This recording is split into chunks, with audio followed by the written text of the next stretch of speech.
Voilà, désolé. Vu qu'on est en live, Abdelatif, hein? Ok. Alors, on va commencer. Salam alaikum, bonjour tout le monde.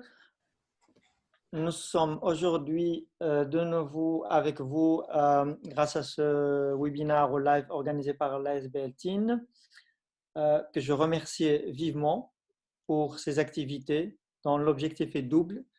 D'abord informer, mais aussi sensibiliser et contribuer à l'effort collectif aujourd'hui qui fait qu'on minimise l'impact de cette pandémie, de cette crise sur la santé des patients et aussi sur la capacité de nos hôpitaux, de tout le staff médical à gérer cette crise. J'aimerais remercier en particulier Ikram qui a fait un effort considérable pour qu'aujourd'hui on puisse être ensemble, et également Brahim, notre informaticien, qui sans lui, techniquement, probablement ce live n'aurait pas eu lieu. Juste une toute petite seconde, il y a un tout petit problème ici, je reviens vers vous tout de suite.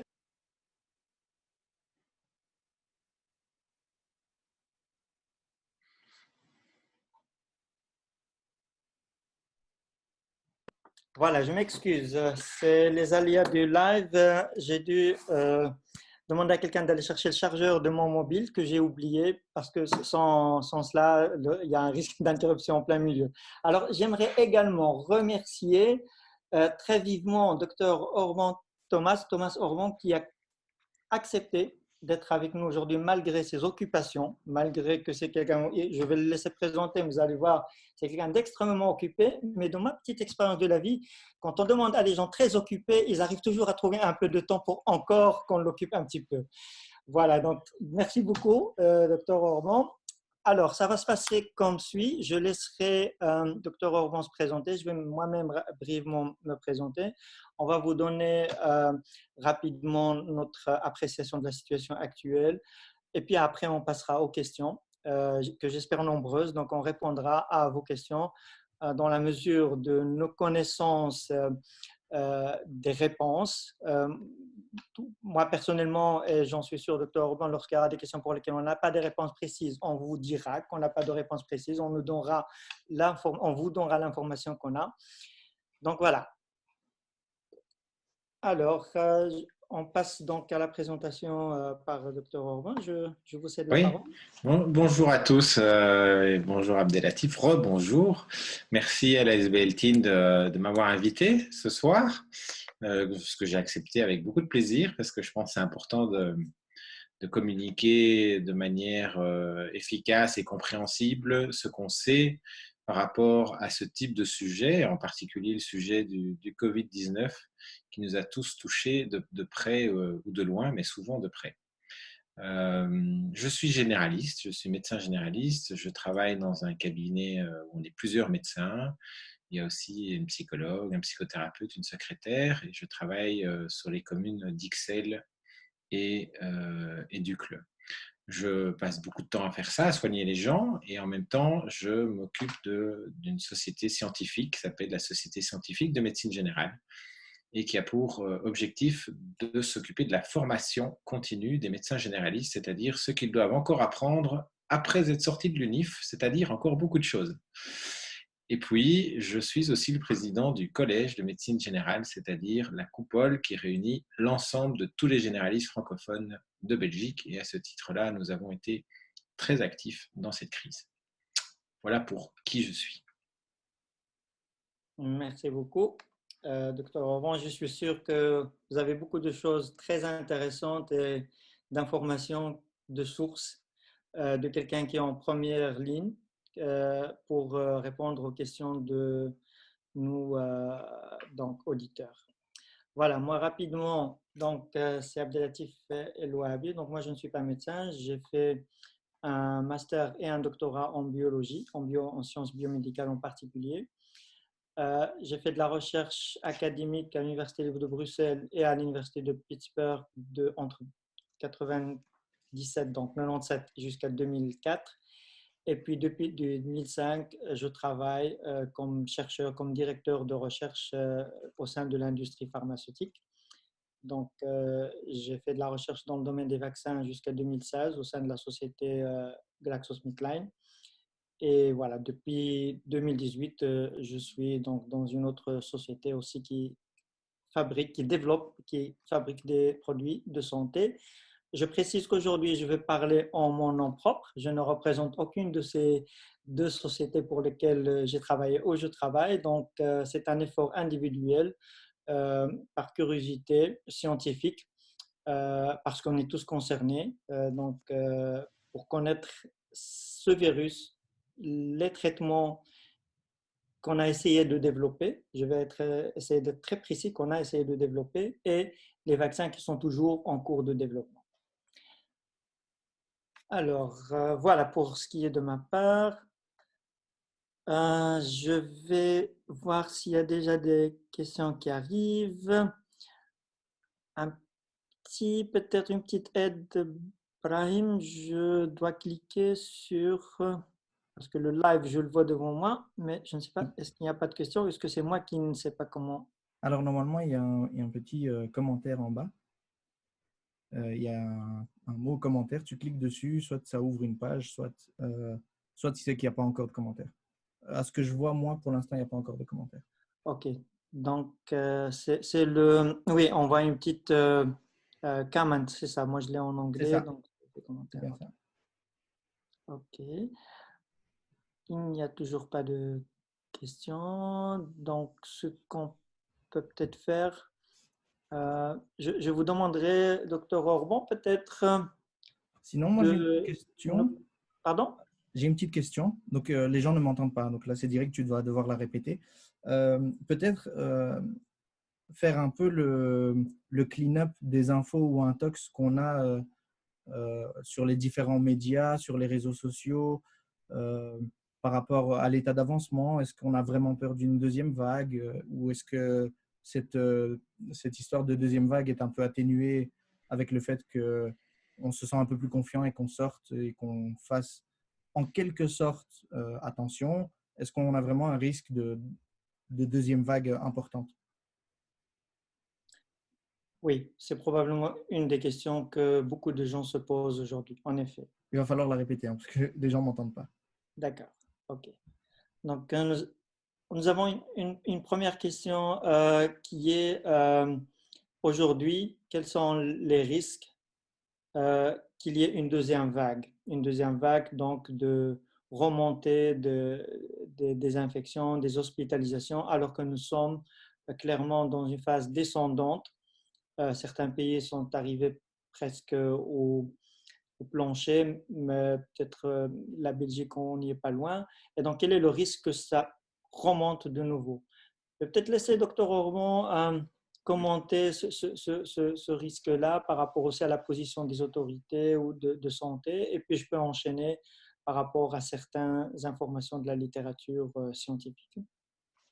Ouais, peut-être que la première chose que je peux dire, c'est avant de parler d'une deuxième vague, il faut peut-être parler de la première et se rappeler que c'est quelque chose qui a été extrêmement rapide, extrêmement violent, hein, au moment où il y a eu peu de temps entre le moment où on voyait ça dans d'autres pays. D'abord la Chine, on a tous regardé ça de très loin, je pense, en se disant que ce ne serait pas pour nous. Et puis même quand c'était en Europe, on s'est dit, bah, c'est les Italiens. Bon, les Italiens, il y a des stéréotypes sur les Italiens, hein. On s'est dit, bon, ça ne sera pas pour nous. Et puis même notre ministre de la Santé, finalement, elle en rajoutait un petit peu en disant que c'était une grippette. Et puis on a vu que finalement, ça ne l'était pas. Et que très très vite, nous en médecine générale, par exemple, on a été submergés par des appels de gens qui étaient malades. Alors ça, c'est ce qu'on a appelé la première vague. Pourquoi une première vague? Parce que cette vague de malades, s'ils se dégradaient, allaient tous terminer à l'hôpital, ou beaucoup allaient terminer à l'hôpital. On sait qu'un petit nombre de gens, sur 100 personnes malades, il y a un petit nombre de personnes qui se retrouvent à l'hôpital, et sur ce petit nombre, il y a encore un plus petit nombre qui meurent. Mais quand on prend des petits nombres sur des nombres énormes de gens touchés, ça fait beaucoup de gens à l'hôpital, du coup, et beaucoup de gens en soins intensifs. Et c'est ça qu'on a voulu éviter en médecine générale, en répondant au téléphone, en isolant les gens, les mettant en arrêt de travail, éventuellement, en leur recommandant de ne pas sortir. Ça, c'était la première vague. On a travaillé, pour donner un exemple, au cabinet 7 jours sur 7 pendant plusieurs semaines, de 8h à 20h tous les jours, non-stop pour répondre par téléphone. Ça s'est progressivement calmé. Pourquoi? Parce que soit les gens allaient mieux, soit ils étaient à l'hôpital, et puis on a vécu la vague à l'hôpital, où tous les jours on disait le nombre de gens en soins intensifs, et puis le nombre de décès. Ça s'est fait progressivement. D'abord les hospitalisés, puis ces gens-là se dégradent, ils terminent aux soins intensifs, puis ils se dégradent, et puis ils décèdent. Bon. Et on a commencé un peu à maîtriser les choses, d'abord par le confinement, qui était extrêmement utile, puisque un virus, c'est une petite bestiole qui saute d'un patient à l'autre, d'une personne à l'autre, comme une sauterelle. Hein. Sauf que la sauterelle, c'est un peu nous qui la faisons sauter, puisqu'en parlant, on émet des petites particules de salive, et plus on parle fort, plus on fait beaucoup de bruit, plus on va avoir de la salive qui ne se voit pas, mais si on avait un moyen de la voir, ça ferait une espèce de nuage d'aérosol comme ça devant le visage, et on envoie ça vers les autres personnes. Et tout ça, ce sont des petits avions qui sont remplis de virus et que l'autre personne va respirer. Donc le fait d'avoir confiné, ça a permis d'amener une diminution importante du nombre de malades. Alors, c'est là qu'on a commencé à parler de deuxième vague, parce qu'il est assez logique pour un esprit comme le nôtre de se dire, si on rouvre les portes, on peut ressortir de chez nous, et qu'on fait moins attention, et c'est ce qu'on observe maintenant, beaucoup de gens font moins attention, on a peur que, de nouveau, des personnes infectées en infectent pas mal autour d'elles, et qu'on retourne dans le système qu'on a connu il y a quelques semaines. C'est ce qu'on appelle la deuxième vague.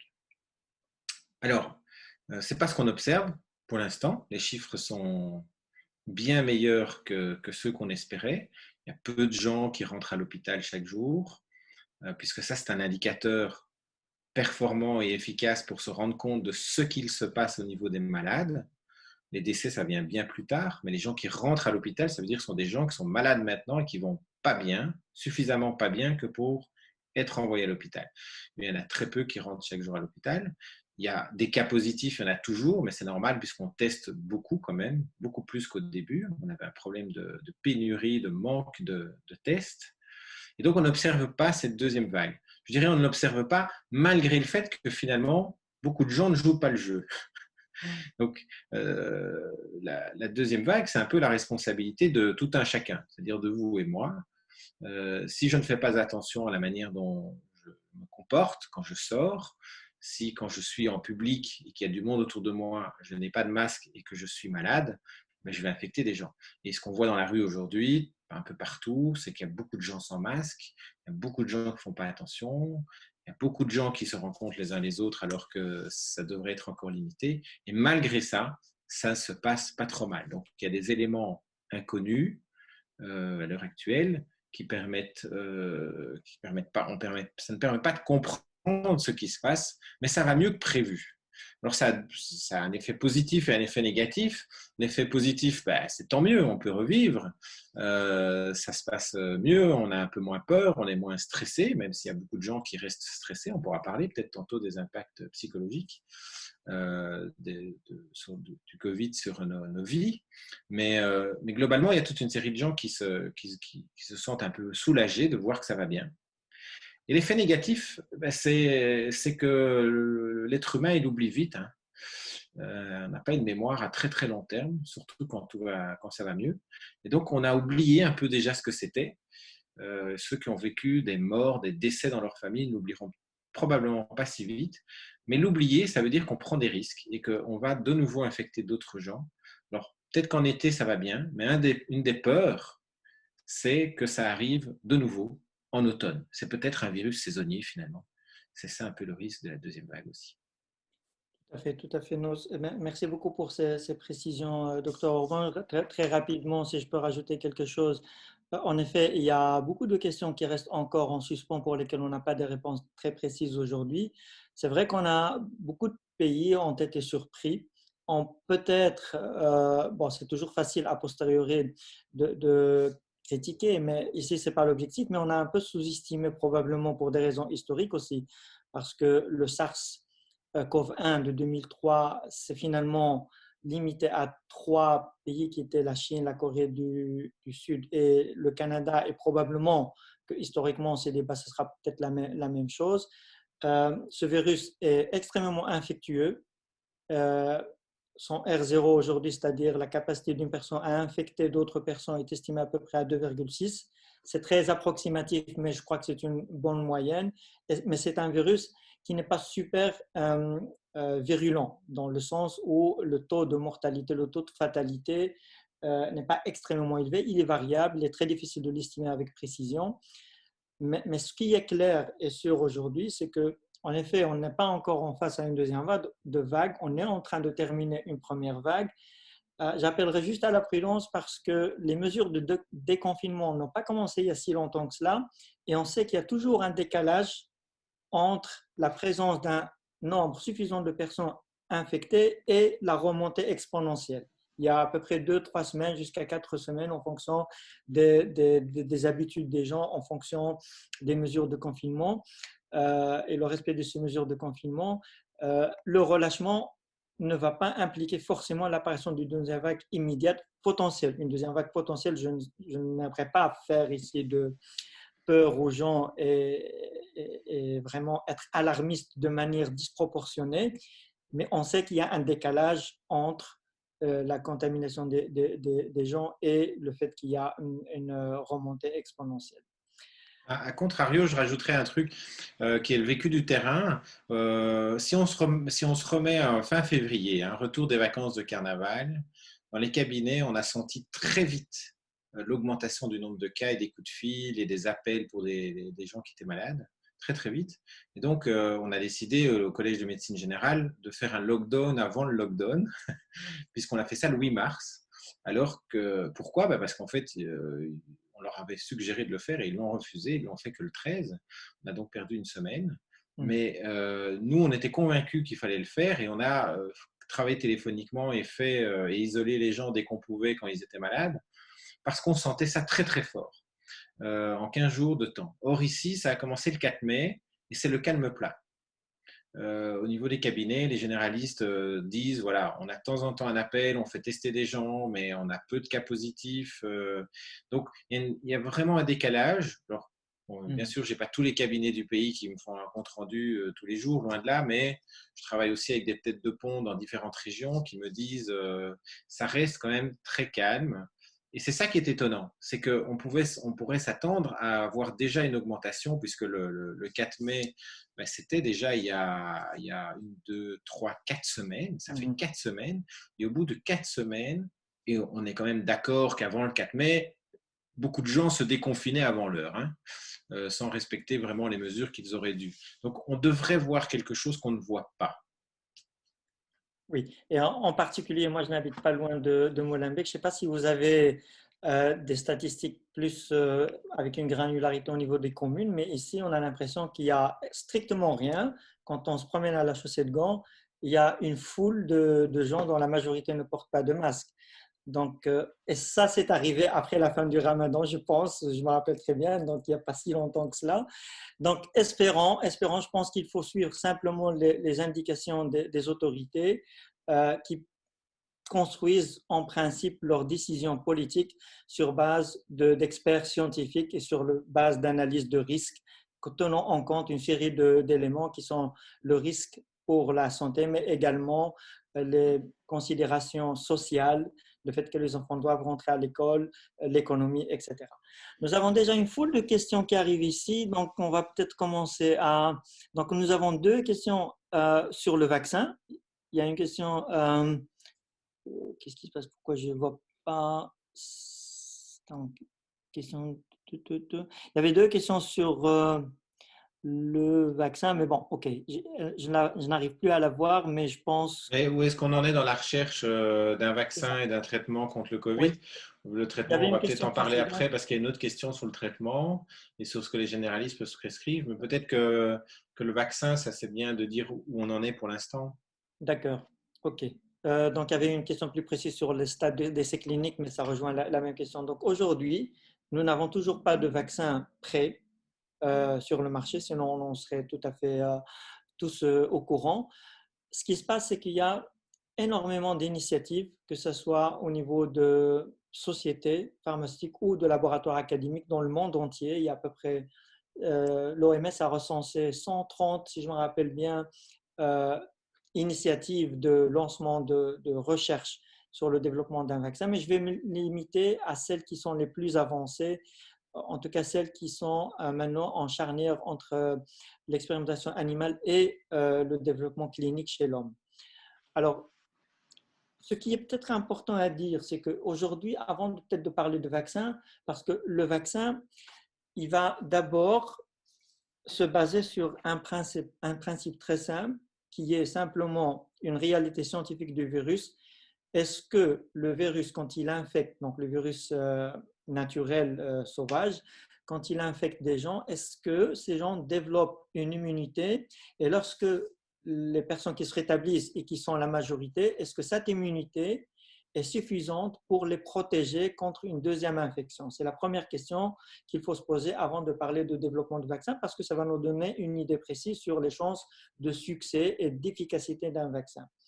Et les éléments factuels qu'on a aujourd'hui, parce qu'il y a énormément d'émotions, il y a énormément d'informations qui ne sont pas très précises, qui circulent et qui sont plus drivées par l'émotion que par des faits scientifiques établis, c'est qu'il y a des études historiques qui ont été faites sur un virus très proche, le fameux SARS de 2003, et qui a surtout 2 études chinoises qui ont montré que les personnes qui étaient infectées et qui ont survécu ont développé des anticorps neutralisants. Alors, les anticorps neutralisants, ce sont des bons anticorps qui vont empêcher le virus de se propager et de se multiplier à peu près 3 ans. Il y a eu une publication récente de 2 chercheurs suisses avec l'implication d'un chercheur éminent, je ne vais pas citer le nom ici, belge, qui a parlé de 10 ans.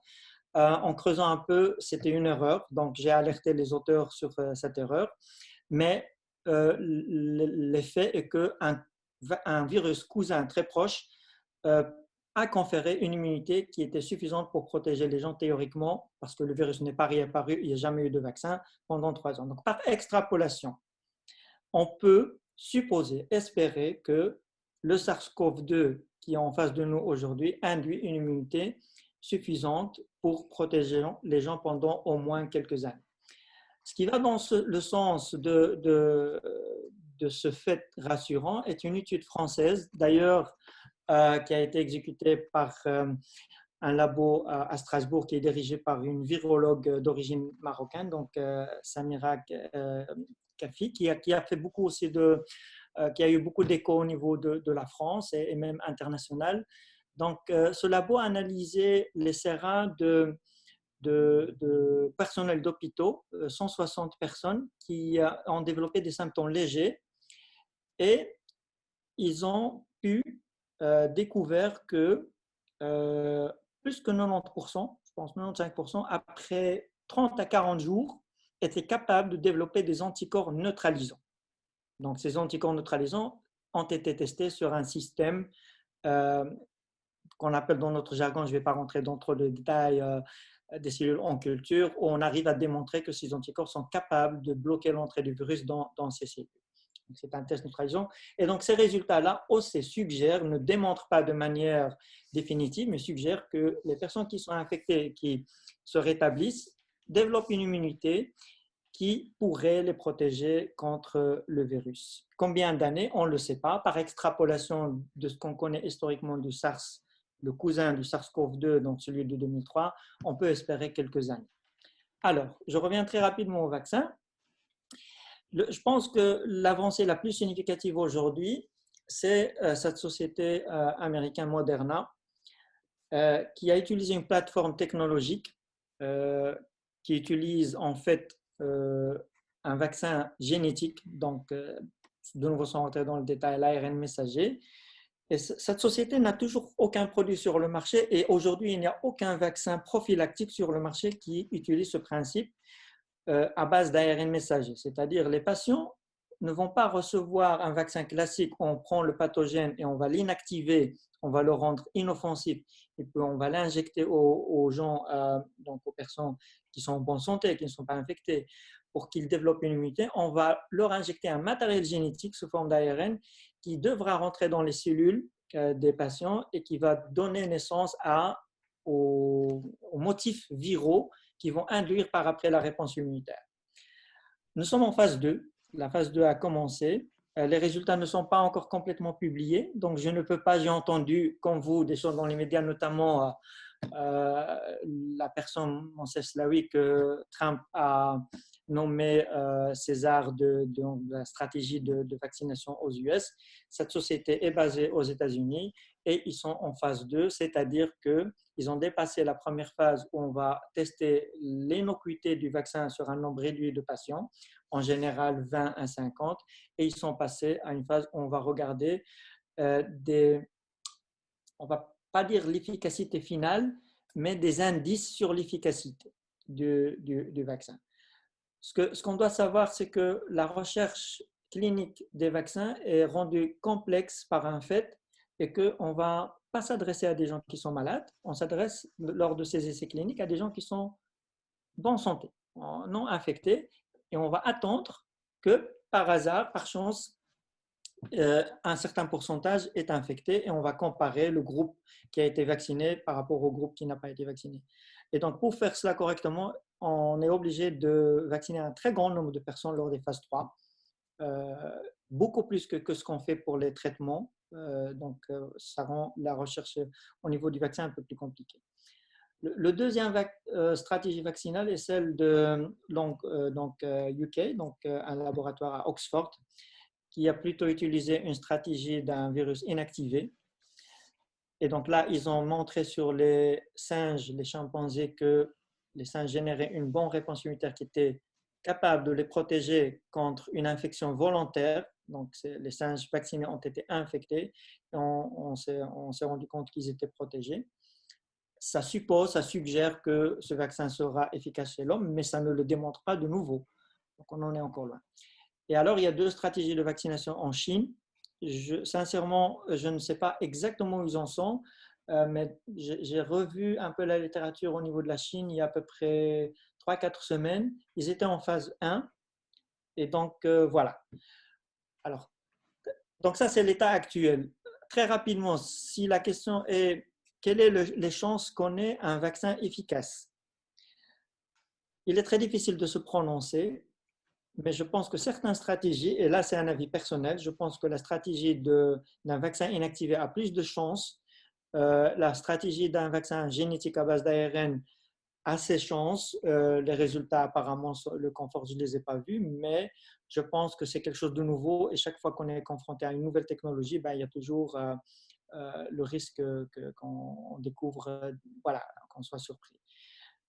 La dernière chose par laquelle j'aimerais terminer, c'est qu'il n'y aura probablement pas un seul vaccin sur le marché, parce que même si on arrive à produire un vaccin efficace, il n'y a aucune société au monde aujourd'hui qui n'a une capacité à produire 7 milliards de doses. Et donc, dans les meilleurs des cas, on pourra produire peut-être 200-300 millions de doses, quelques centaines de millions de doses sans m'engager sur un chiffre. Et donc, il y aura probablement une situation où nous aurons plusieurs vaccins sur le marché qui vont devoir donc se compléter pour pouvoir vacciner un maximum de personnes. Il y aura probablement des choix à faire et il y aura probablement des considérations éthiques, qui vacciner, quelles populations auront accès au vaccin, lesquelles n'auront pas. Voilà, ça c'est en très bref. Je ne sais pas si le docteur Orban voulait enchaîner sur cette question de vaccin avant qu'on passe aux autres questions. Non, non, pas pour les vaccins. J'avais envie de sauter sur quelques autres questions pratico-pratiques, j'ai envie de dire, D'accord. Alors, que j'ai vues. On avait des questions sur le traitement. Ça défile et je ne vois pas les questions qui sont… Je vais déjà répondre à 2-3 questions que j'ai notées. Hein. Ok. Est-ce qu'on peut expliquer pourquoi les masques en tissu ne sont pas réutilisables plus de 4-5 fois?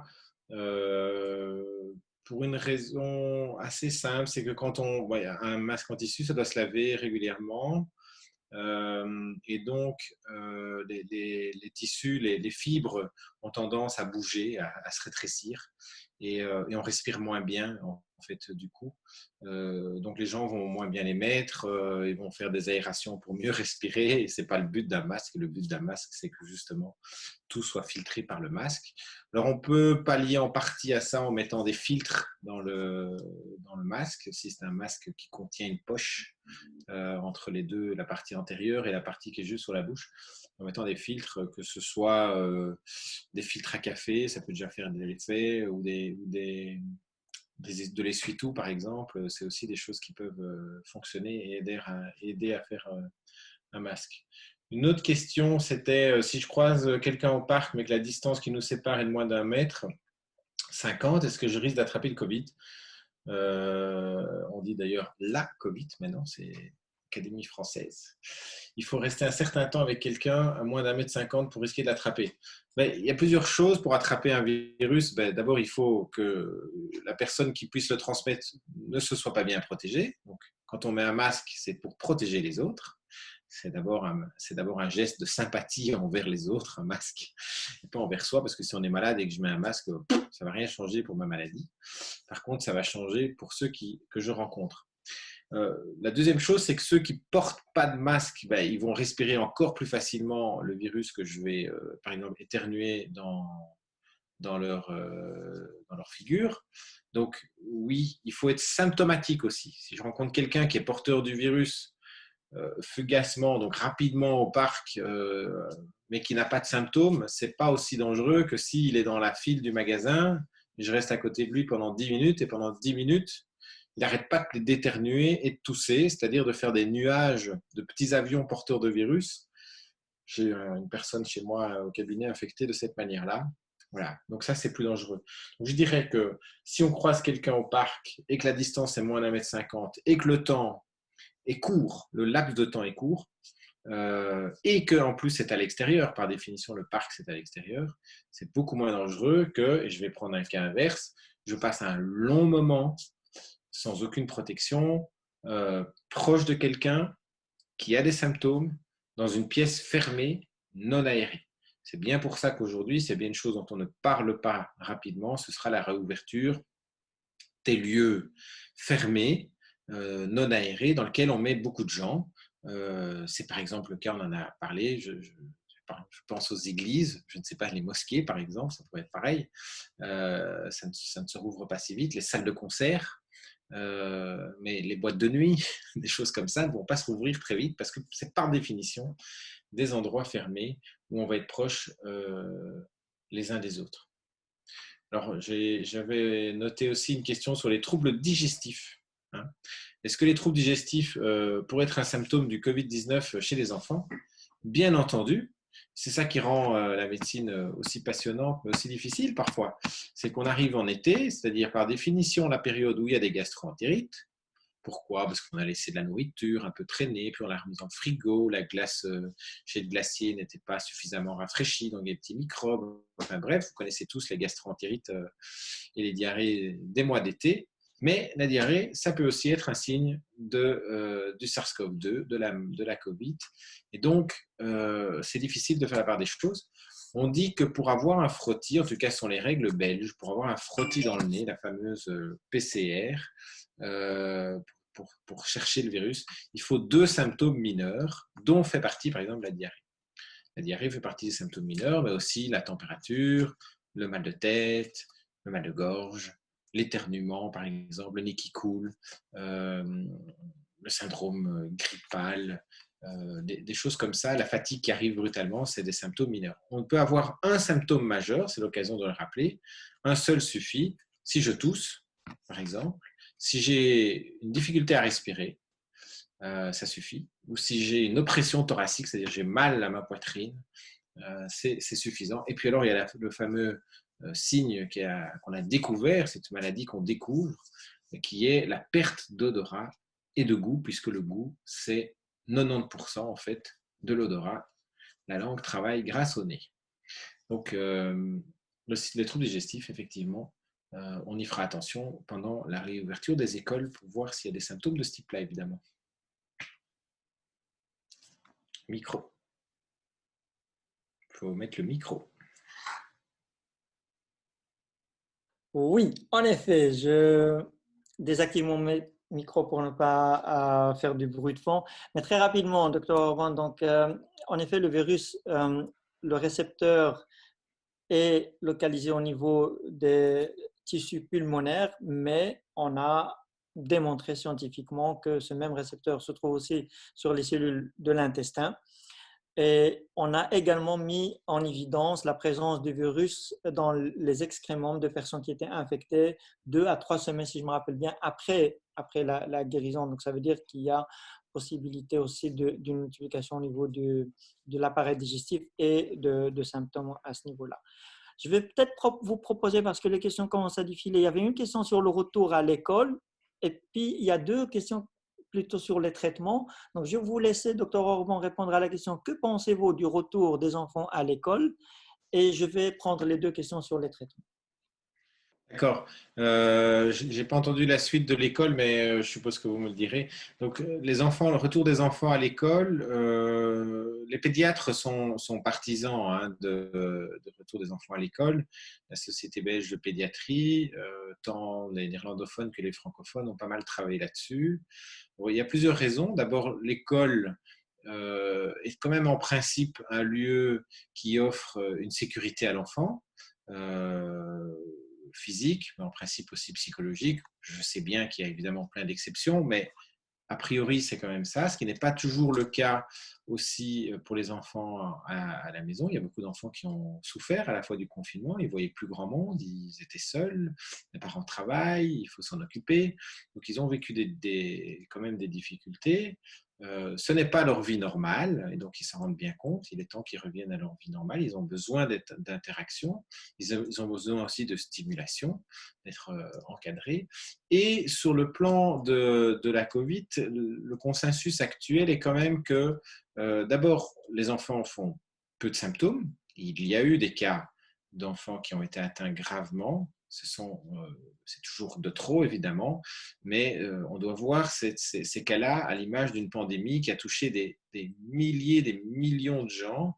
Et donc, ce sont des cas, en fait, extrêmement rares, ces cas graves. La majorité des enfants, en fait, font très peu de symptômes, voire pas de symptômes du tout. À l'hôpital Saint-Pierre, je discutais avec l'infectiologue. La plupart des cas qui avaient été testés positifs sont des enfants qu'on hospitalisait avec les parents parce que, par exemple, une maman qui vit seule avec son enfant, qui n'a pas d'aide, où est-ce qu'on va mettre l'enfant, entre guillemets. Et donc, on le prenait en pédiatrie, on le testait puisqu'il rentrait à l'hôpital et on trouvait un enfant positif. Alors qu'il n'avait absolument pas de symptômes. Donc, le consensus, c'est que les enfants sont très peu symptomatiques, mais aussi qu'ils sont très peu contagieux.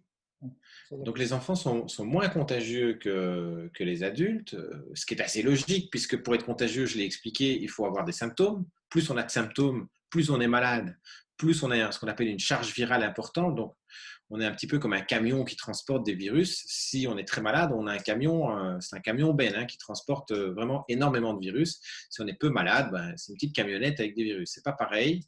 Et donc, je n'envoie pas la même charge virale. Donc, un enfant qui n'est pas symptomatique envoie donc, même s'il est porteur, moins de virus. Et donc, si on fait attention à la maison, si on fait attention dans le sens où on se lave les mains, c'est l'hygiène de base finalement, qu'on a tous appris et qu'on doit tous apprendre à nos enfants et transmettre, eh bien cette hygiène-là suffira dans la grande majorité des cas et permettra aux enfants de retourner à l'école avec finalement peu de nécessité de moyens de protection extraordinaires. Donc on est passé, c'est ça qui fait que c'est difficile à comprendre pour les gens parce que l'évolution des connaissances avance assez vite. Et donc il y a 3 semaines, on n'aurait jamais accepté de faire rentrer les enfants à l'école tous ensemble sans masque. Et aujourd'hui, c'est ce dont on parle pour certains groupes. D'accord. La question que se posent beaucoup de parents et de personnes en général, et vous y avez répondu en partie, c'est OK, les enfants sont très peu malades même quand ils sont infectés, mais ils sont peu contagieux. Si je reprends précisément votre expression, ils sont peu contagieux. Et la question que les gens se posent, c'est quoi ce peu? Est-ce qu'ils sont absolument pas contagieux ou est-ce qu'il y a un risque qu'ils puissent être contagieux, mais de manière moindre et qu'il faut vraiment peut-être un contact direct ou, je sais pas moi, un éternuement face à face, de manière à ce que cette charge virale très faible puisse être suffisante à contaminer le parent, la grand-mère, le grand-père. Alors, on ne connaît pas bien en fait la réponse exacte à ça, et c'est bien ça qui est difficile, c'est gérer l'incertitude, et donc c'est au cas par cas qu'il faut voir ça, mais en ayant en tête que très peu d'enfants sont malades, et quand ils sont malades, même quand ils sont malades, ils transmettent très très peu. Donc on peut dire que la grande majorité des gens peuvent être rassurés. Il y aura évidemment des cas exceptionnels.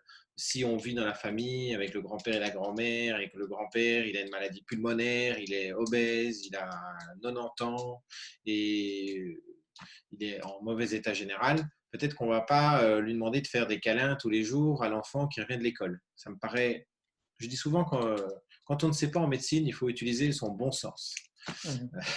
Donc, il faut rester prudent, sans devenir dramatique. En disant non, il ne peut plus rentrer dans la pièce, il peut rester à distance, puisqu'il faut une certaine distance pour éliminer le risque.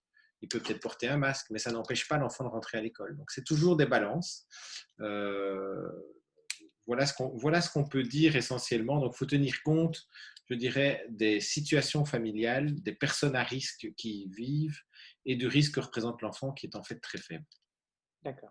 Et ça répond, je crois, en partie à la question de Sarah qui se demande si elle a deux enfants âgés de 5 et 17 ans. Est-ce qu'elle peut rendre visite à ses parents, donc les grands-parents des enfants, la maman en particulier, qui est âgée? Donc, je pense que la réponse est là. Les personnes plus fragiles, plus vulnérables, qui ont une immunité déprimée avec plus de risques, ou peut-être des facteurs, ce qu'on appelle qui les prédisposent, donc le prédispose dans le diabète, peut-être le cancer ou d'autres maladies qui affaiblissent l'immunité, le risque est plus important puisque aujourd'hui on Oui. n'a pas de garantie. Je crois qu'il y a eu aussi des déclarations qui se sont contredites au fur et à mesure qu'on comprenne, et ça se comprend, de l'OMS. Au début, je pense qu'on disait plutôt que les enfants ne développaient pas de maladie, mais pouvaient transmettre, ce qui expliquait probablement la fermeture de toutes les écoles de manière assez drastique. Et plus on a avancé, plus on a mieux compris scientifiquement. Il y a eu des études probablement cliniques qui ont peut-être suggéré que… Et Voilà. peut-être que les infos vont aussi évoluer encore, hein, on n'en sait rien, mais ça, c'est les infos qu'on a pour l'instant. Pour répondre, enfin, il y a une chose qui est importante, le facteur de risque majeur, de loin le plus important, c'est l'âge. Quand on est âgé, on est beaucoup plus à risque. On est beaucoup plus à risque à 70 ans qu'à 60 ans. On est beaucoup plus à risque à 80 ans qu'à 70 ans. Et à 60 ans, on est encore beaucoup plus qu'à 30 ans. Donc ça, c'est vraiment le facteur majeur. Si on prend là-dessus le diabète, l'obésité, l'hypertension artérielle, comme on a, eh bien, ce sont des risques, mais ils n'ont rien à voir avec l'âge, en fait. Ce sont des petits risques supplémentaires. Et donc, effectivement, si on a quelqu'un de 55 ans qui a un risque plus important qu'à 30 ans, qui en plus de ça est obèse et qui en plus de ça a un diabète qui est mal équilibré, parce qu'il y a diabète et diabète, hein, tout le monde le sait. Un diabète qui est bien équilibré, c'est beaucoup moins risqué qu'un diabète où qu'on n'arrive pas à gérer parce qu'on prend du sucre ou bien parce que les traitements ne fonctionnent pas bien, que sais-je. Donc, mais c'est d'abord l'âge. Et donc, quand je vois la question de Sarah, pour ses 5 ans et 17 ans, d'abord, un ne dit rien sur sa maman, elle ne doit pas le dire évidemment, mais donc il faut connaître un petit peu l'âge de la maman, première chose. Et deux, quand j'ai déjà répondu à ce genre de questions sur d'autres supports médias, c'est aussi visite et visite. 5 et 17 ans, ils ne sont pas obligés d'aller sauter sur leur grand-mère, de l'embrasser, de rester à 5 minutes, à 5 cm de son visage. On peut la voir en restant à 2 mètres d'elle. Ce n'est pas nécessairement un problème. Donc oui, elle peut la voir, mais il faut garder des mesures de prudence. Tout à fait. OK. Je vais alors prendre les deux questions sur les traitements et je vous laisserai, docteur Aubin, si vous le souhaitez, commenter. Il y a deux questions sur la chloroquine en particulier. Il y avait une question sur les traitements en général. Je vais répondre de manière générale et je peux dire peut-être une ou deux précisions sur la chloroquine. Donc, ce qu'il faut savoir, et c'est quelque chose de très clair aujourd'hui, c'est qu'au jour d'aujourd'hui, nous n'avons aucun traitement qui a été démontré comme efficace par des études cliniques rigoureuses. On n'en a pas. Aujourd'hui, nous n'avons aucun traitement qui a été démontré comme efficace de manière rigoureuse, établie par des études cliniques sans rentrer dans les détails, donc randomisées avec un contrôle et de préférence pour éviter le facteur psychosomatique en double aveugle. Il y a eu beaucoup d'essais cliniques. J'ai vu sur le site et on pose la question sur la publication de Lancet, qui est une prestigieuse revue clinique mondiale. Il y a eu, je pense, à peu près, si je me rappelle très bien, peut-être 1 millier d'essais cliniques aujourd'hui, des petites tailles et dont certains étaient un peu plus importants. Rien que la chloroquine, il y a dans le monde aujourd'hui à peu près 350 essais cliniques sur la chloroquine. Tous ces essais, et ça a été très vite, on s'en est rendu compte assez vite, n'ont pas montré d'efficacité claire par rapport à réduire le taux de mortalité des personnes infectées et développant des symptômes sévères. Aucun. Ce qu'il faut savoir, c'est que, évidemment, en 2, 3, 4 mois, il est impossible de développer des médicaments, des traitements qui seront spécifiques à ce virus-là. Ça prend 5 à 10 ans. Donc, ce qui a été fait, c'est qu'on a pris des médicaments existants et on les a retestés très rapidement, que ce soit sur des systèmes au laboratoire, que ce soit lors d'essais cliniques sur des patients. Mais peut-être les petites avancées qu'on a présentées comme étant des percées, mais honnêtement, personnellement, ce sont des petites avancées. C'est le fameux Remdesivir de Gilead, où on a en moyenne le taux de rétablissement ou de libération des salles de soins intensifs passé de 14 à 11 jours. Voilà, on gagne 3 jours, c'est mieux que rien, mais il n'y a eu aucun impact sur le taux de mortalité. Les autres médicaments, l'opinavir, le médicament de Fujifilm, le Favipiravir qui a été testé surtout en Chine, tous ces médicaments n'ont pas montré de différence, en tout cas au niveau du taux de la mortalité. Les médicaments plutôt biologiques, les anticorps qui vont plutôt s'attaquer à l'inflammation qu'au virus lui-même. Il y a surtout un anticorps qui a été beaucoup testé contre une cytokine, l'IL-6, parce qu'on s'est assez vite rendu compte que ce qu'on appelle la tempête inflammatoire, sans rentrer dans le jargon technique, était un facteur d'aggravation et avait une association avec la gravité et le décès des maladies. Eh bien, c'est en cours d'essai, je n'ai pas eu de résultat par rapport à cet anticorps. Ce qui est un petit peu difficile à comprendre aujourd'hui, c'est qu'il y a eu une grande étude européenne Discovery qui a été lancée en comparant 4 traitements. On nous avait promis les résultats pour mi-avril. Nous sommes le 1er juin. Nous n'avons toujours pas de résultats. Cette étude était censée vraiment trancher. Donc, c'était une étude qui était faite dans les règles d'art, comparant l'hydroxychloroquine, le Remdesivir, l'opinavir en association avec un autre antirétroviral et un anticorps monoclonal contre l'IL-6. Nous n'avons toujours pas de résultats. Voilà. Donc, ça, c'est en résumé. Il n'y a pas de traitement efficace aujourd'hui. Maintenant, la chloroquine, et ça, c'est un débat très intéressant. La chloroquine, il y a beaucoup de controverses autour de cette molécule. On est tous au courant des déclarations du professeur Raoult, la manière dont il a testé cette hydroxychloroquine.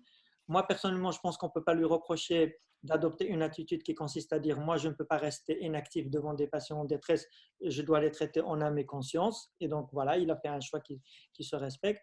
Aucune étude, à part une étude chinoise, une seule étude chinoise, qui a été faite malheureusement sur un nombre pas assez important, 70, si je me rappelle bien, de patients, qui a montré qu'il y avait une amélioration au niveau du taux de survie de patients qui avaient déjà des symptômes sévères, traités à l'hydroxychloroquine.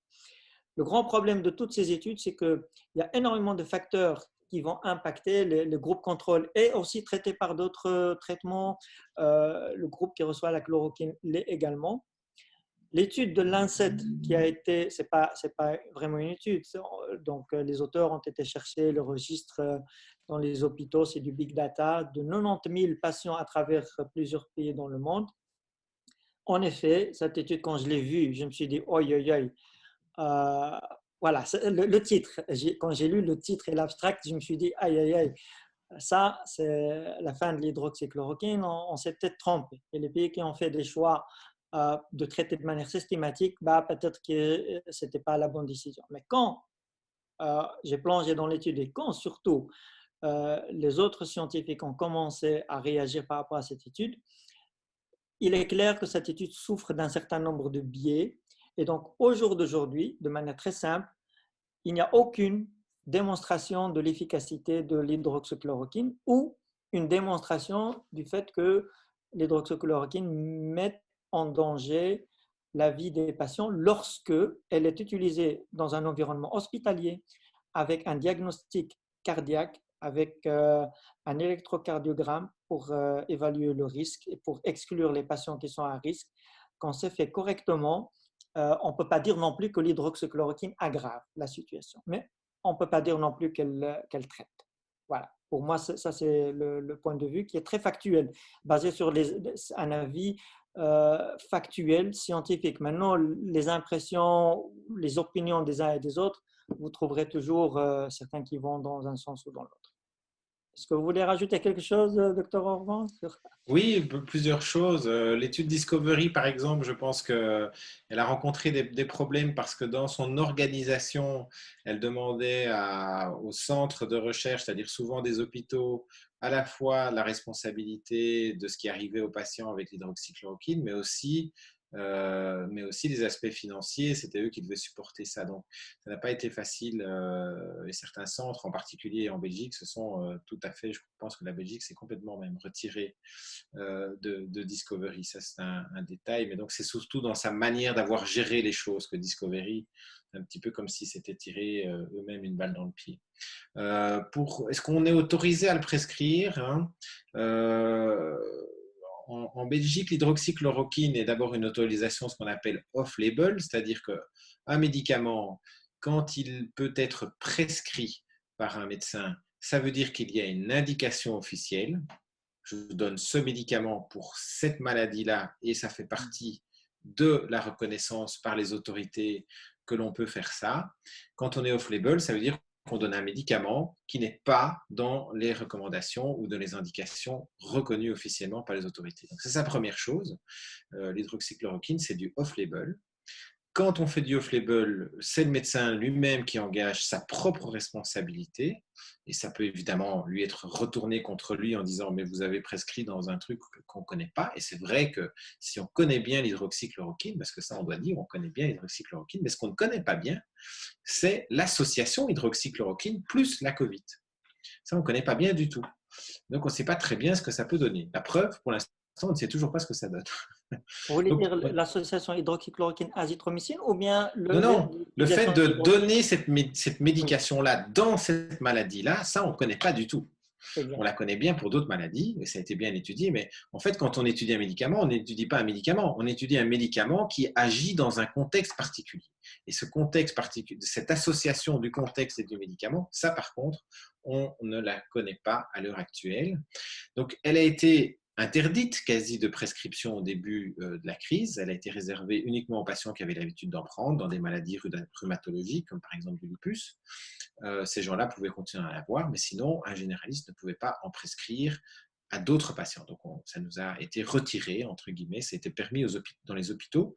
Beaucoup d'hôpitaux ont très vite fait remarquer qu'ils allaient arrêter de la prescrire parce qu'ils ne voyaient pas de changement. Donc, ils n'ont pas attendu les études. Il y a des chefs de service de soins intensifs qui ont fait savoir qu'ils arrêtaient directement parce que très vite, ils ont remarqué que pour eux, ça ne changeait rien. Donc, voilà, c'est l'expérience de terrain. Ça vaut ce que ça vaut.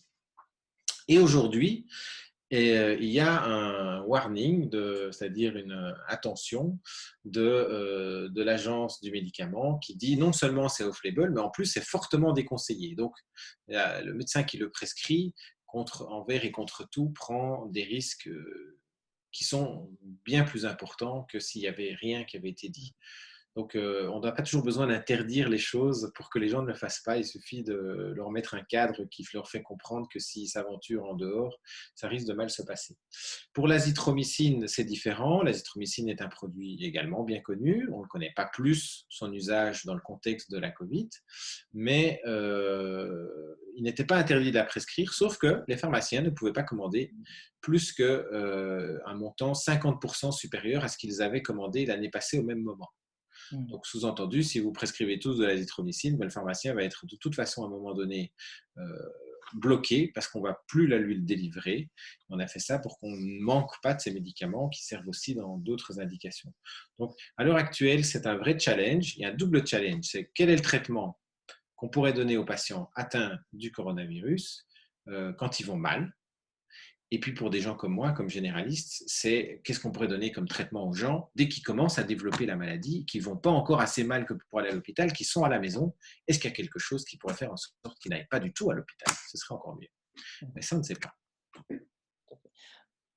Parfait. Alors, on va peut-être, parce qu'il y a des questions quand même qui défilent, on va essayer peut-être d'être un peu plus bref parce qu'il nous reste à peu près 15 minutes, 17 minutes pour être au 18. Bon, on a dit qu'on n'est pas à la minute près, mais on va peut-être vous libérer à 19h15. Il y en a deux, je peux répondre très vite déjà dans les questions. Est-ce que le coronavirus est une MST? On a retrouvé du coronavirus dans le sperme d'êtres humains. Par contre, on n'a pas pu faire la démonstration que ces coronavirus pouvaient infecter les patients. Donc, à l'heure actuelle, on peut dire ça pourrait l'être, mais on n'en est pas sûr. Ça, c'est la première chose. La deuxième chose, est-ce qu'on peut aller nager dans les piscines? Oui, on peut nager dans les piscines parce que le chlore, ça inactive ce genre de truc. Donc, le virus ne va pas être transmis via l'eau d'une piscine. Et il semble que même dans les eaux de baignade, style les lacs de l'Odeur ou ailleurs, de toute façon, il y a tellement de produits dans l'eau qui parfois sont corrosifs. Un virus, c'est pas que un ARN, il y a aussi une capsule.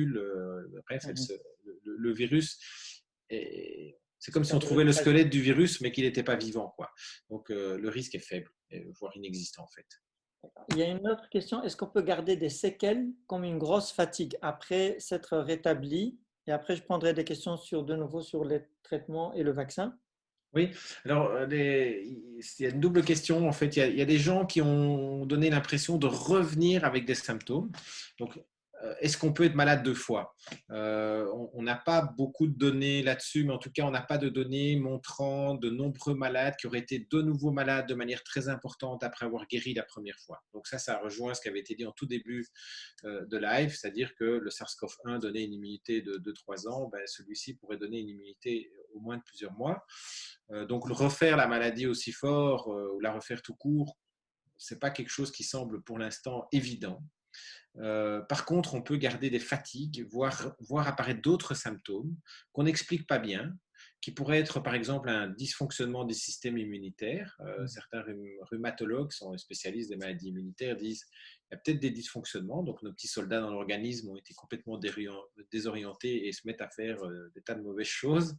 Et donc les gens sont fatigués, ils ont parfois des douleurs musculaires, ils ont des difficultés respiratoires. J'ai eu plusieurs patients avec des difficultés respiratoires et tous les examens sont chaque fois strictement normaux. Et pourtant, ces gens ne sont pas dans leur état normal. Et je pense qu'il faut les croire. Donc oui, il y a des séquelles au niveau pulmonaire, dans certains cas qu'on voit encore plusieurs semaines après. Il y a des séquelles qui peuvent être cardiaques, il y a des séquelles psychologiques. Les gens ont parfois un syndrome post-traumatique d'avoir été aussi atteints. Il y a des séquelles familiaux. Moi, j'ai des familles qui ne sont pas bien parce qu'elles ont vu papa partir en ambulance plusieurs fois. Ça ne se passe pas bien, même s'il vit toujours. Mais c'est quand même difficile à vivre. Il y a des séquelles au niveau du rein. Les gens qui ont fait une insuffisance rénale aiguë pendant l'hospitalisation, qui était un très mauvais pronostic de survie, mais qui ont survécu, ont parfois des reins très abîmés. Donc, c'est une maladie dont on ne connaît pas encore tout. On ne sait pas tout ce qui va se passer avec les séquelles éventuelles. Tout à fait. Et donc, rapidement, pour rebondir là-dessus, en effet, donc, c'est une maladie virale. Donc, nous avons un virus qui va infecter les voies respiratoires supérieures, mais il a la capacité d'aller vers des voies respiratoires inférieures au niveau du poumon. Une des hypothèses pour expliquer ces séquelles aujourd'hui, c'est que le patient arrive à un stade où la réponse immunitaire sa composante inflammatoire principalement contre le virus s'emballe et il arrive à un stade où cette réponse devient elle-même dangereuse pour le patient. Donc, ce qu'on appelle dans le jargon la tempête des cytokines, ou certains cytokines comme l'interleukine 6, qui à un certain niveau va jouer un rôle pour lancer un signal de danger et d'autres cytokines pour permettre la réponse anticorps. Le problème, c'est que quand le système s'emballe et qu'on a des taux de d'IL6 dans le sang, de manière à ce qu'elle puisse reconnaître le récepteur soluble, eh bien, là, nous aurons potentiellement des dommages à différents organes, le foie, le rein, donc des blessures, enfin, des injuries qui font que les séquelles peuvent être soit cause de la mortalité, parce que voilà, on a une série d'organes qui cessent de fonctionner correctement, ou potentiellement des séquelles. Alors, très rapidement pour l'hydroxychloroquine, parce qu'il y a 2 ou 3 autres questions qui sont arrivées au niveau de l'hydroxychloroquine. Je pense qu'au jour d'aujourd'hui, il est peut-être moins important de trop insister sur cette molécule en particulier. C'est vrai que c'est une molécule qui n'est pas chère et qui est disponible et qu'on utilise depuis des décennies, mais comme le docteur Orban l'a rappelé, elle a été démontrée comme efficace pour le malaria, pour certaines maladies auto-immunes comme le lupus. J'ai moi-même personnellement, et là c'est un avis de nouveau personnel, je ne relaye pas là ici un avis officiel, avec un professeur à l'ULB, nous avons fait une recherche de la littérature sur le mécanisme d'action de l'hydroxychloroquine, sur ce qu'on connaît aujourd'hui de l'immunopathologie du de COVID-19. Et notre hypothèse est que l'hydroxychloroquine agit ici non pas comme un antiviral, il y a très peu d'éléments qui supportent son action comme un antiviral, mais plutôt comme un anti-inflammatoire. Mais de nouveau, c'est une hypothèse. Il n'y a strictement rien, malheureusement, comme essai clinique qui aujourd'hui le démontre de manière claire. Il y a un faisceau d'indices. Quand on l'a dans suffisamment tôt, Dr Raoult prétend que oui, il faut la donner sans attendre que le patient soit trop grave parce que c'est un peu trop tard. En effet, l'hydroxychloroquine, la seule démonstration qu'on a aujourd'hui qu'elle agit sur le virus et empêche sa application, c'est une étude in vitro. Même l'étude de Raoult qui a été publiée très tôt est une étude qui est très très mal designée, très mauvaise, ne démontre strictement rien. Il a montré que la chute de la charge virale dans les patients traités par l'hydroxychloroquine était plus importante, mais il n'y avait pas de groupe contrôle, donc on ne sait rien dire. C'est vraiment que des hypothèses. Alors, il y avait une question par rapport à est-ce qu'on peut contracter le virus plusieurs fois? Je pense que vous avez répondu en partie, docteur Orban. Moi, la seule chose que je peux rajouter, c'est qu'il y a eu à un moment donné un vent de panique qui venait de la Corée du Sud où on a dit que des patients qui étaient complètement rétablis avaient des tests PCR de nouveau positifs après 2-3 semaines. Il y a eu une position officielle de l'OMS, la responsable de la cellule Covid à l'OMS, qui a expliqué cela comme étant le virus qui est en train d'être, ou les cellules mortes qui sont en train d'être rejetées du poumon, qui remontent et qui contient encore un peu de virus qui est détecté à ce moment-là. Il y a une étude chinoise qui a démontré que ce n'est pas vrai que les patients rétablis n'ont plus de traces de virus dans leur voie aérienne, que ce soit supérieure ou inférieure, après 2-3 jours. Donc, il y a énormément de questions qui se posent, mais la seule chose qu'on peut dire aujourd'hui, avec beaucoup peut-être de confiance, mais pas de certitude, c'est que lorsque les patients rencontrent le virus et qu'ils guérissent, 30 à 40 jours après, ça c'est une étude de Strasbourg là, qui a été publiée récemment par Dr Samira Fafi-Kimir et son équipe, et qui est, je le cite, membre de réseau des compétences marocaines du monde C3M, a montré clairement que les patients qui guérissent ont des anticorps neutralisants 30 à 40 jours après, ce qui suggère très fortement qu'ils sont probablement protégés et donc le recontract ne serait pas, il pourrait être réinfecté, mais aurait une immunité suffisante pour que le virus ne se multiplie pas suffisamment pour causer la maladie. Et donc, il soit stoppé très, très… Ce qu'on peut rajouter aussi ici, c'est que quand on fait des tests, il faut toujours se poser la question de savoir pourquoi on fait un test. Moi, je suis un homme de terrain, donc j'ai été confronté à plusieurs questions sur des patients qui étaient en maison de repos, qui ont été testés une fois, et puis 3 semaines après, on les teste. Et quand on interroge pourquoi on les a testés, on se rend compte qu'en fait, on est hors indication, les patients vont bien, ils n'ont plus de symptômes, mais on a peur, on veut savoir, donc on fait un test. Et puis on trouve un test positif. Et qu'est-ce qu'on en fait? Donc, c'est la même chose dans la vraie vie. On fait un test, le fameux check-up, hein, qui ne sert à rien en médecine ou presque. On le sait tous. Les études n'ont pas montré d'effet de ce genre de procédure. Et puis, on trouve un test qui est légèrement anormal et on dit, ah mon Dieu, il y a un problème. La médecine est quelque chose qui s'incarne dans une réalité. Si le patient n'est pas malade, lui faire un test PCR n'a pas un intérêt majeur. La PCR, ça montre que le virus est là. Donc, s'il va bien, pourquoi faire un test? Alors, il vaudrait mieux faire, on n'a pas parlé encore, mais faire des tests de sérologie pour savoir si les gens ont des anticorps. Les tests actuellement ont une bonne spécificité. Ça veut dire que quand il est positif, il est vraiment positif. Et ils ont une spécificité correcte. Ça veut dire que quand il est négatif, c'est vraiment un négatif. On a des tests qui sont de mieux en mieux, j'ai envie de dire. Donc, quelqu'un qui a des anticorps, au moins ça c'est intéressant de savoir, mais aller refaire un test dans le nez pour voir s'il a du virus alors qu'il n'est pas symptomatique et que donc il va en excréter fort peu, je ne vois pas beaucoup l'intérêt aujourd'hui. Je vois beaucoup plus l'intérêt de faire des sérologies. Oui, tout à fait. Je suis tout à fait d'accord avec vous, docteur Robin, parce que le test PCR est un test qui va détecter la présence d'infimes quantités de virus, parce que c'est un test extrêmement sensible, mais ça ne veut pas dire que cette présence de virus est associée fortement à une maladie ou bien à une évolution vers la maladie. Peut-être juste pour être précis par rapport au test sérique, le test sérique va détecter la présence d'anticorps, mais il ne va rien nous dire sur la capacité de ces anticorps à protéger un patient, parce que pour que des anticorps protègent un patient, il faut que ce soit des anticorps neutralisants. Et nous avons d'autres exemples par rapport à d'autres virus et d'autres vaccins d'ailleurs, le RSV, le Ross Sarcoma Virus, Syncytial Virus et d'autres virus dengue, je pense, où certains vaccins induisaient lors d'essais cliniques des anticorps qui pouvaient augmenter la capacité du virus à infecter et à se propager. Donc, il y a anticorps et anticorps. Ici, nous avons une étude sur le cousin du virus qui date de 2007, si je me rappelle bien, qui montre que ces anticorps sont neutralisants, donc capables de bloquer le virus. Et nous avons cette étude française récente, et je pense qu'il y a d'autres études qui montrent que des patients après 30 à 40 jours qui guérissent développent des anticorps neutralisants. Les tests sur le marché, parce que ces anticorps neutralisants, on peut les faire que dans un laboratoire. Ce ne sont pas des tests qu'on peut acheter en pharmacie et les faire. Ont le grand avantage de dire, est-ce que j'ai vu le virus? Est-ce que j'ai développé des anticorps sur le virus? Mais ça, il faut vraiment bien le dire. Il faut être extrêmement prudent. Ce n'est pas parce que vous avez des anticorps qui sont testés par ce test sérique qui va probablement être commercialisé à un moment donné ou utilisé dans un environnement hospitalier que vous êtes protégé, parce que ça ne dit rien en la capacité de ces anticorps à neutraliser le virus. Ils existent déjà, hein, les anticorps, là. Ils sont, donc l'INAMI a défini le cadre de remboursement.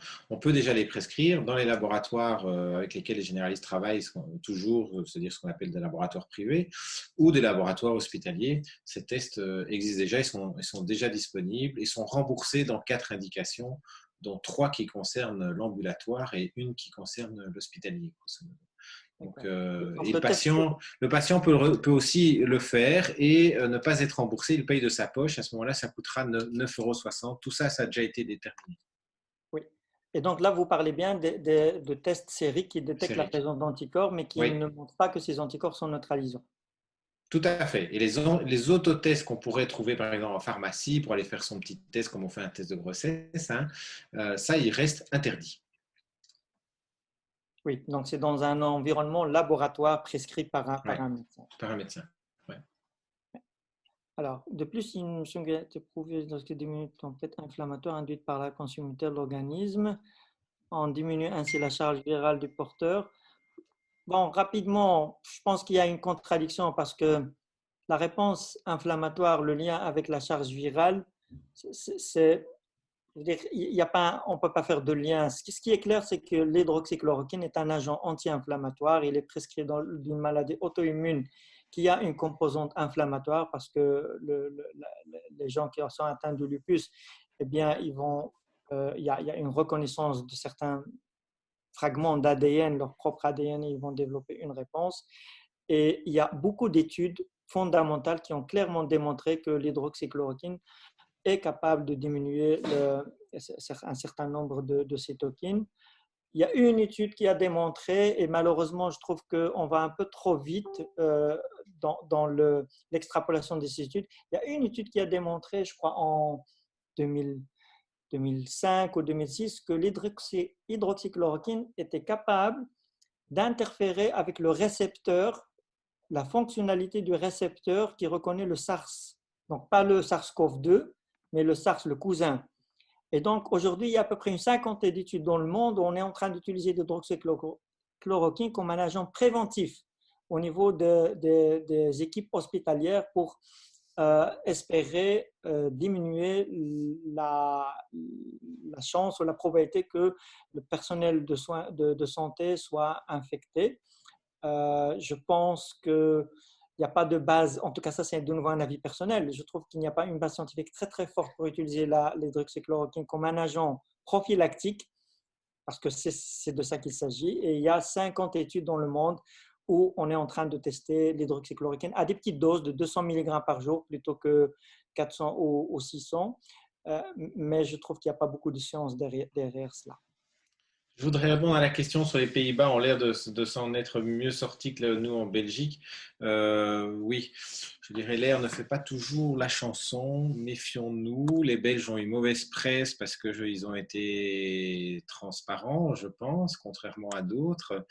Et on a été transparents pourquoi? La moitié à peu près des décès signalés par la Belgique se sont déroulés en hôpital, grosso modo, et l'autre moitié s'est déroulée en maison de repos.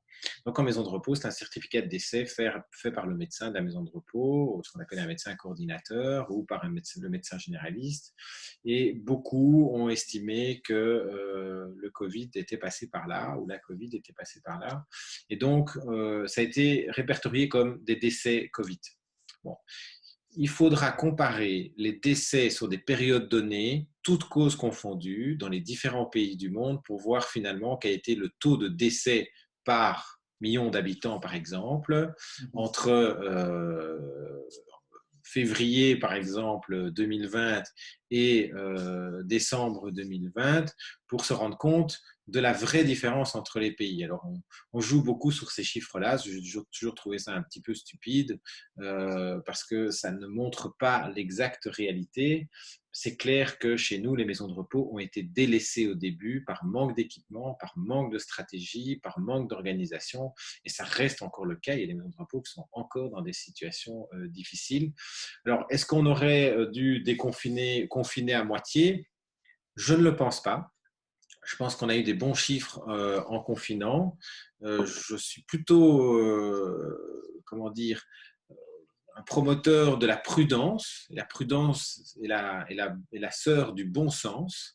Il faut être prudent avec du bon sens. Ça veut dire que appliquer des règles de manière un peu excitée ou hystérique, ça n'a pas de sens non plus. Mais je vois trop de gens à l'heure actuelle qui délaissent complètement les gestes barrières, qui toussent dans leurs mains, qui se serrent la main, qui s'embrassent, hier, je suis arrivé dans un endroit où il y avait 20 personnes entre 20 et 35 ans qui étaient en train de manger dans une pièce fermée, de parler, ils étaient tous les uns à côté des autres, aucun n'avait de masque. Ça, c'est typiquement le genre de situation, s'il y en a un là-dedans qui a le virus et qui a un peu de symptômes, eh bien les autres vont ressortir avec le virus aussi et vont aller le mettre partout. Donc, il faut rester prudent et pouvoir comparer les pays aujourd'hui, je pense que c'est encore un peu tôt parce qu'on manque de chiffres publiés, et ça dépend des pays et de leur bonne volonté, pour pouvoir comparer des pommes et des pommes, et pas des pommes et des poires. D'accord, alors parlons de lavage des mains. Il y a une question ici où quelqu'un se plaint parce qu'il trouve que c'est fortement irritant de se laver trop rapidement, trop fréquemment et fortement les mains. Est-ce que le port des gants peut être une alternative au lavage des mains? Sinon, quelle autre alternative? Ça, c'est une question. Oui, ça peut. Enfin, je dirais qu'avant de il y a des peaux qui sont très réactives, donc il faut connaître sa peau. Et il faut utiliser des savons qui vont avec. Donc, si on a une peau très réactive, peut-être que la première chose à faire, c'est d'utiliser un savon neutre. Ça, c'est une bonne chose. La deuxième chose, c'est qu'il y a des gens qui se lavent énormément les mains, qui utilisent en plus du gel hydroalcoolique très souvent, donc ils agressent leur peau en permanence. Ce n'est pas nécessaire non plus de faire ça. Se laver les mains, c'est bien. C'est surtout important aussi de ne pas se toucher le visage, hein. On pourrait regarder la vidéo faite après et on va voir combien Abdelatif et moi, on s'est touché de fois le visage pendant qu'on parlait, à mon avis, quelques fois. Et donc, c'est ça qu'il ne faut pas faire, en fait, c'est pas se les mettre au niveau des voies respiratoires. Donc, il y a l'irritation par le trop. Et puis, il y a le bon produit, éventuellement pH neutre.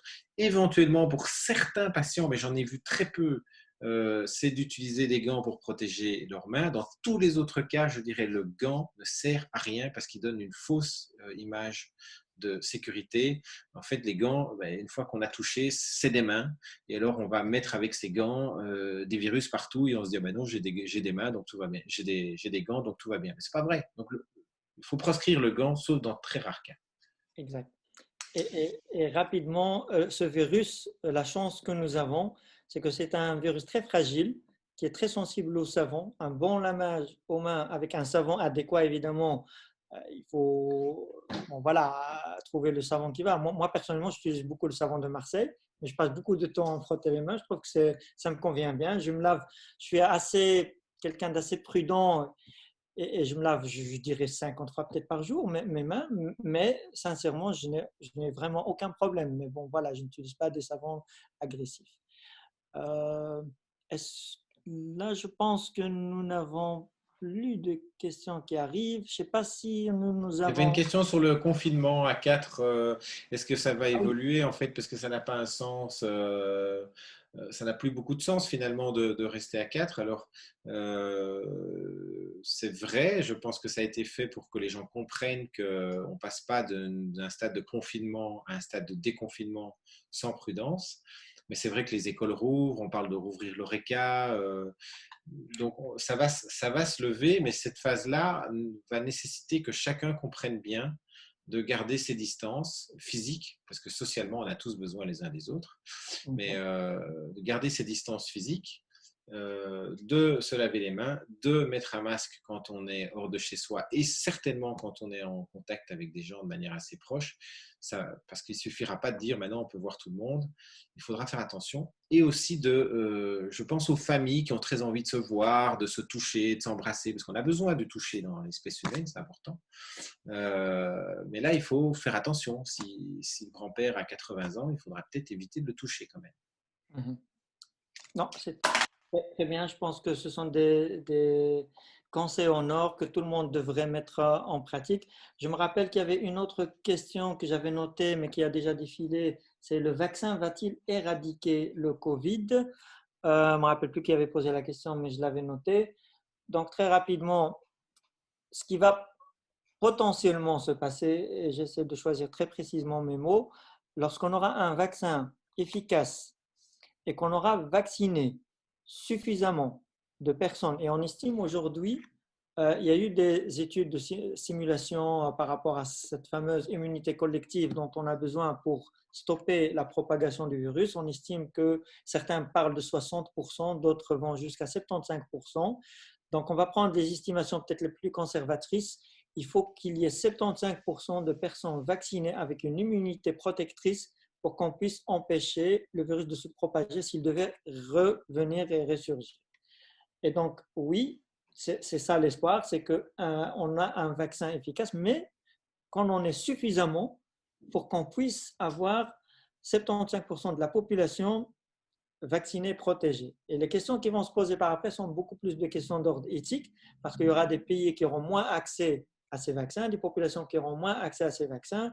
Et donc, lorsqu'on aura réouvert les frontières et qu'une partie de la population mondiale sera vaccinée, mais d'autres pas, et avec les voyages, qu'est-ce qui va se passer? Et donc ça, ce sont des questions plutôt éthiques, politiques. Comment on va les résoudre?